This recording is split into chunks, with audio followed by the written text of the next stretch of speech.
చొరబాటుదారులు శరణార్థులుగా మారి చివరికి ఆ దేశ ప్రజలే శరణార్థులుగా మారేటటువంటి పరిస్థితి వస్తున్నది బ్రిటన్లో. ఇది కాస్త లీగల్ ఇల్లీగల్ దీని మీద పెద్ద చర్చ జరుగుతుంది. చొరబాటుదారుడిగా వచ్చి ఇంకా చొరబాటుదారుడిగా ఉండేవాడిని వెనక్కి పంపించండి అని అడుగుతున్నారు. చొరబాటుదారుడికి వచ్చాక సరిహద్దుల్లో ఆపి వాళ్ళని పట్టుకున్నాక వాళ్ళు మేము శరణార్థులుగా ఉంటామంటే రాయించుకుని వచ్చిన వాళ్ళకి హోటళ్ళు ఇచ్చారు, తినడానికి ఇచ్చారు, ఉండటానికి ఇచ్చారు, ఉద్యోగాలు చేసుకోవడానికి పర్మిషన్ ఇచ్చారు, ఉపాధి అవకాశాలు పర్మిషన్ ఇచ్చారు.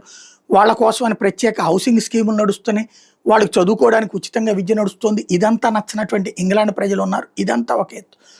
బట్ అలాగా కాకుండా ఈ ఇది చొరబాటుదారులకు వచ్చి శరణార్థులుగా మారినటువంటి వాళ్ళు వాళ్ళ బంధువులను ఇప్పుడు తెప్పించేసుకుంటున్నారు. వాళ్ళు మాత్రం ఇట్లా శరణార్థులుగా రిజిస్టర్ కావట్లేదు, డైరెక్ట్గా వచ్చేస్తున్నారు, వీళ్ళ దగ్గరే ఉంటున్నారు. అట్లాంటి వాళ్ళని లెక్క తీసి వాళ్ళనన్నా తిప్పి పంపించండి అని ఇప్పుడు బ్రిటన్ పౌరులు బ్రిటన్ ప్రభుత్వాన్ని అడుగుతున్నారు.